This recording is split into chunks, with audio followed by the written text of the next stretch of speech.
Welcome to the Explainer. Look, if you're in the commercial trucking space, you already know that getting the keys to a rig is literally just step one. Today, we're demystifying the incredibly complex financial variables of acquiring commercial trucks. We are going way beyond the sticker price to figure out how to best structure your business for success. Okay, let's dive into this.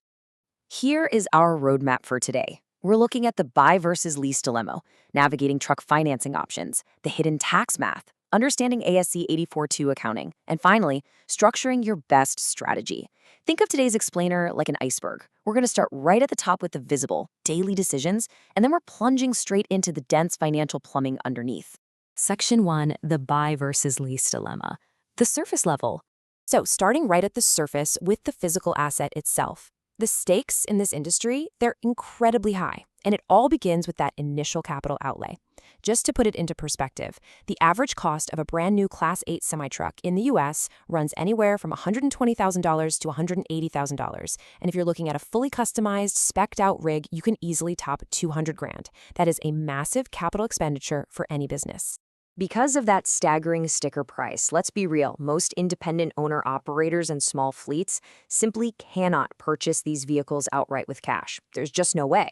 So this forces a crucial choice that's essentially going to dictate your financial health and operational flexibility going forward. Do you lease the equipment or do you buy it? Let's break down the surface-level trade-offs here. Leasing typically requires way less upfront capital. We're talking maybe just the first month's payment and a security deposit. It's absolutely fantastic for preserving your initial cash flow. But here's the kicker. You build exactly zero equity. When that lease term is up, you don't own the asset. Now, buying, on the other hand, usually demands a 10 to 20% down payment. That's a much heavier initial lift. But with every single monthly payment you make, you're actively building equity in a long-term asset that you actually own. And hey, can eventually sell. Section 2, navigating truck financing options. Just below the surface. We're dipping just below the surface now. How do operators actually get those keys? Well, when you need financing, you're generally looking at two main paths. With a standard equipment loan, the truck itself serves as collateral. That usually means lower interest rates than unsecured financing. You just make fixed monthly payments for 36 to 72 months, and boom, you own it outright. An operating lease, though, that means you're paying purely for usage rights over a fixed 24 to 60-month term. You get access to the vehicle, often with lower monthly payments, but you walk away without that ultimate ownership commitment or any built-up equity. Then we have the question of the truck's actual condition. Financing a new $120,000 plus truck often secures lower interest rates, mainly because lenders view shiny brand new equipment as a much lower collateral risk. But, as we all know, those new trucks depreciate steeply the literal second you drive them off the lot.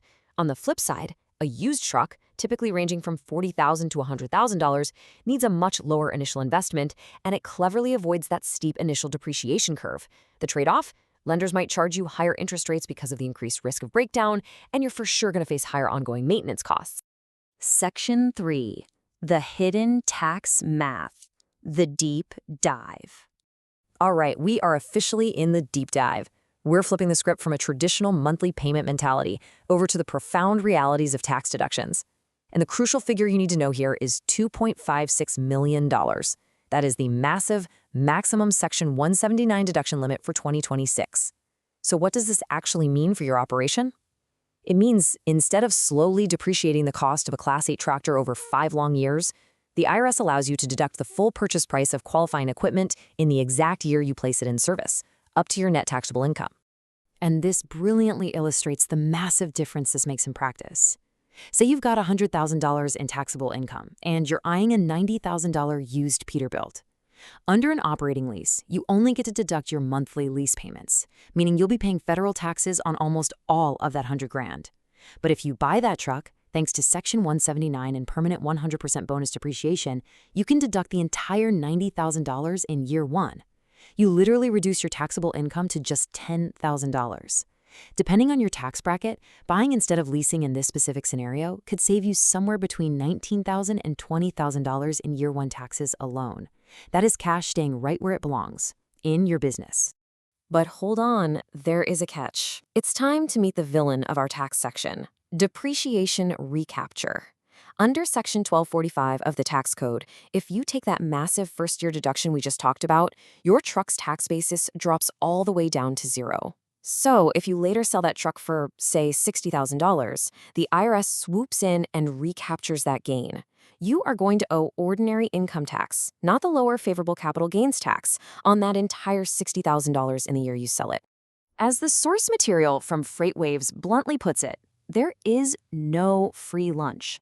Taking those accelerated early deductions is a fantastic, highly powerful tool, but it requires serious strategic planning.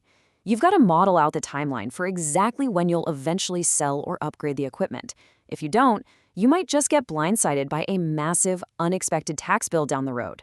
You really have to plan for the entire life cycle of the asset. Section 4, Understanding ASC 842, Accounting. The ocean floor. We have officially reached the ocean floor. We're now looking at the dense corporate accounting standards that govern these assets. Now, what's really interesting about this slide is that the exact legal definition of a lease isn't just about what a document happens to be titled. To identify a lease under ASC 842, you have to establish the right to control use. First up, is there an identified asset? If yes, does the customer have the right to obtain substantially all the economic benefits from it? If yes again, does the customer have the right to direct the use of the asset? Only if all three of these criteria are met does the contract actually contain a lease. To stay compliant with U.S. GAAP, lessors and lessees have to follow a rigorous three-step process right at the inception of the contract. Step 1, identify if the contract actually is or contains a lease using those right-to-control rules we just outlined. Step 2, separate the lease components, like the right to actually use the truck, from the non-lease components, like a maintenance package or security service. And Step 3, classify the lease as either a finance lease or an operating lease. This classification is absolutely crucial because it strictly dictates exactly how the asset appears on your balance sheet as a right-of-use asset and a corresponding lease liability. Section 5, Structuring Your Best Strategy. Surfacing. Okay, let's head back up to the surface. How do we actually synthesize all this dense financing, tax, and accounting data into a practical real-world business strategy? Well, if you're a first-time owner-operator offering a 15 to 20% down payment and bringing a committed freight contract to a lender can drastically lower your interest rate on an equipment loan. For startups with a limited history, specialty lenders are going to look closely at your industry experience and freight agreements rather than just pulling your credit score. If you're a small fleet expanding, fleet financing can smartly cover multiple trucks at once under a single portfolio. And in an emergency equipment replacement scenario, having a pre-existing business line of credit gives you unrestricted working capital to bridge the gap while that expedited equipment financing goes through. Which brings us to our final big question. Is your current fleet strategy actually costing you money? Look, whether you're making choices based purely on surface-level monthly payments, missing out on massive Section 179 tax deductions, or misclassifying your leases under ASC 842, the hidden math of commercial trucking is incredibly unforgiving. Take this knowledge, sit down with a qualified CPA who actually understands the trucking industry, and rethink your strategy so you aren't leaving tens of thousands of dollars on the table. Thanks for joining me on this explainer, and keep learning.